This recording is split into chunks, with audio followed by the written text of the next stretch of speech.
Hi, how are you? Yesterday I found myself in the middle of some kind of situation that my head had gone locked down. I was going to a maternity hospital to visit a young couple that had a child like the day before. And we were thrilled, my husband and I, that we get to see the newborn and of course congratulate the new parents. But as we started to walk towards the hospital, we took a train to one stop and then walked about an hour because it was a nice day to the hospital. But when we started to get closer, I started to realize that I'm freezing, that my movements are getting slower and my head is starting to feel odd. When I looked at the map app to the most convenient route, I started to stumble. And the moment that I saw the big white building in front of me, I felt awful. I remembered that building because I have been there. And taking the stairs to the main door, and I was somewhere in between. Do I vomit on the street or do I just freeze? And my head stopped working like altogether. Yes, I was walking. Yes, I was seeing things, or the normal things, not things. But I was like paralyzed. Everything was fine. The weather was great. My husband was great. The new couple was waiting for us. They came to meet us in the lobby. But I felt awful. It seems like I would be like looking at the play from somewhere else. That my head was I was only the viewer. I was only a spectator. I wasn't somebody that's actually involved. And the whole visit went the same way. I sat down and I was quiet. I didn't hold the baby. I merely observed him and I merely observed the parents.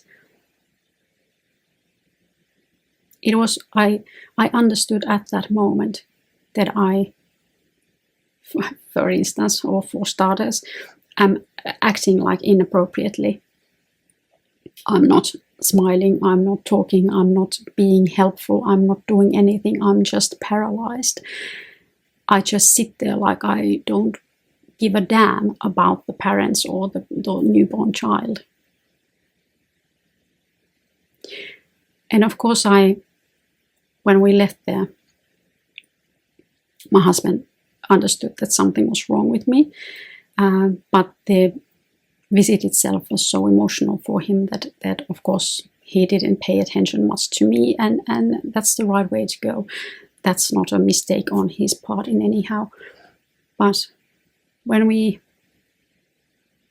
started to walk back from there, I started to tell him about or explain my reaction and why I started to freeze, to like emotionally paralyze when I saw the building. I wasn't even inside, but all the corridors, the smell, the mere image of that place was horrible for me. Even though everything was fine, the baby was fine, the mother was fine, the father, if of course he'll live, but why was that? What was the horribility of that building? It's something that I have never actually discussed through with professional, as I said it when I was there. My son was born in there. Let's start from that. He was born before time and he was very small. And the whole thing came, he was my first child. So I didn't expect him to be born so much advance. So I went to the hospital and I thought that maybe this is some kind of just a hiccup and it's going to go away, and it didn't go away. And I was there like hours and hours. And then my son was born and he was instantly taken away. So I had all this medication that I was a little bit foggy, and I do not go through the details. It didn't go as planned, the whole birth thing. But when he was out of my body, they just took him away. I asked the midwife that was it a boy or a girl, and she said that she doesn't know. She didn't look. She didn't have a time. They rushed him away the minute that he was outside of me. And it was early morning hours at that time. And it took time.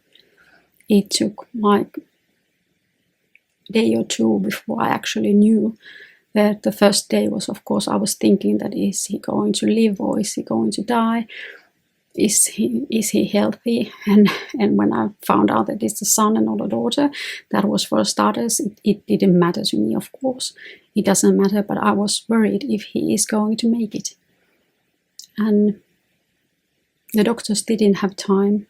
I asked it time and time again. Every time I saw a nurse that was supposed to take care of me or a doctor, I asked, and they said that the newborn unit is it's a different place, and they don't know, and they do not. The doctors don't go there and treat the moms. There are newborn doctors that are taking care of them, and then there are the mom doctors that are taking care of moms. And I remember that somebody just snapped at me and said that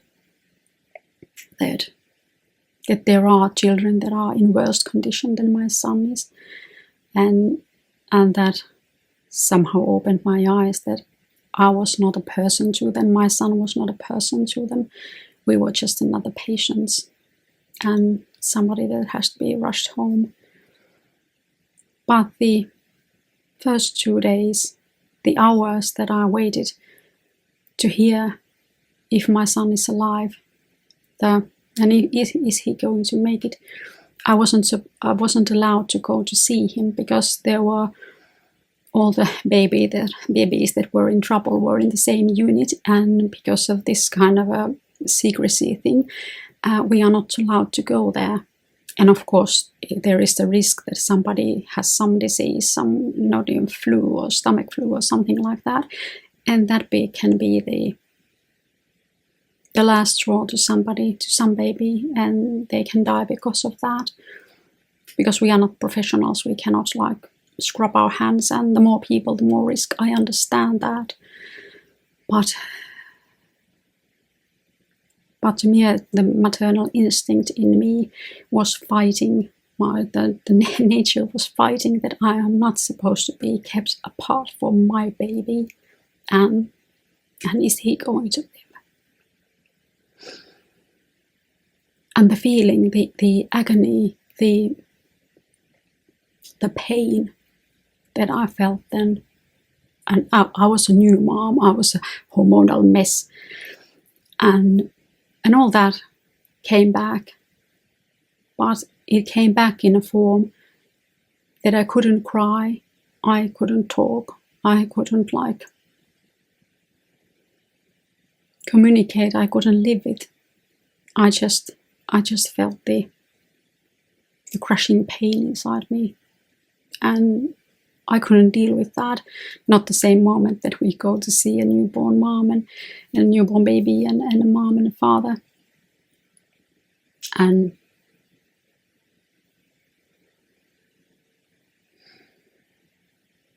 that was the horrible thing. That was all coming back to me. When we walked back with my husband from the hospital to the train, I told him that, but I wasn't feeling that. I just like mechanically told the story. I mechanically told that I had been there and what was my feeling and what were the conditions then.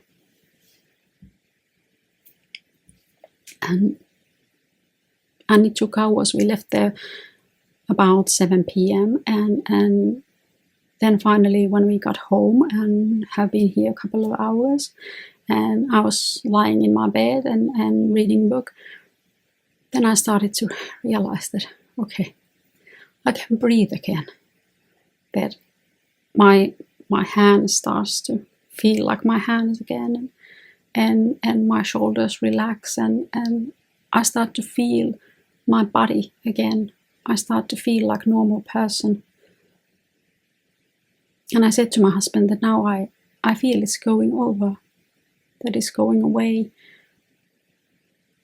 And it's very like strange experience to go to that kind of a state of paralyzation of emotionally, and my head didn't work. I couldn't talk. I couldn't like analyze or grasp my feelings even. I didn't feel anything. I just felt like I was turning into stone. Are there places that give you that kind of reaction? And if they do, what do you do about it?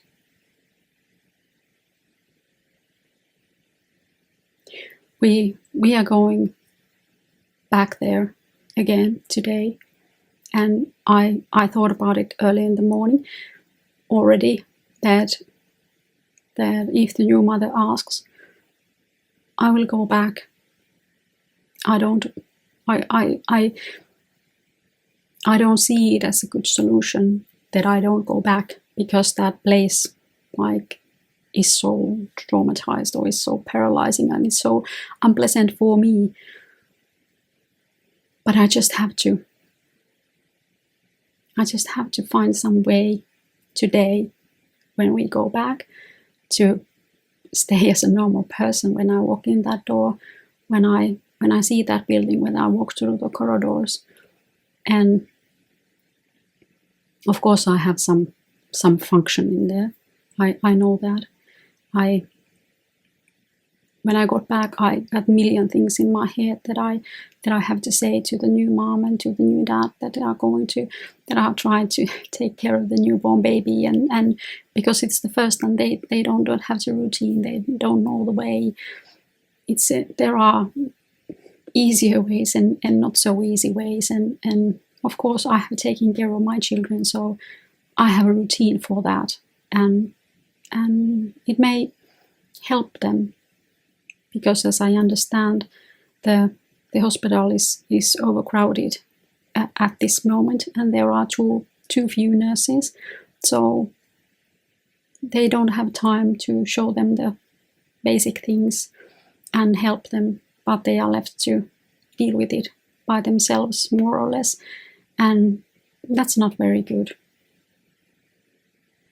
But now I think that when I go there, I have a function, I have a mission, I have ability to help them, and my husband was talking to them on the phone in the morning, and the new mom was, yes, we take all the help that we can get. I know that old ladies that come and tell you what to do are very annoying, but if you need the help, it's not annoying.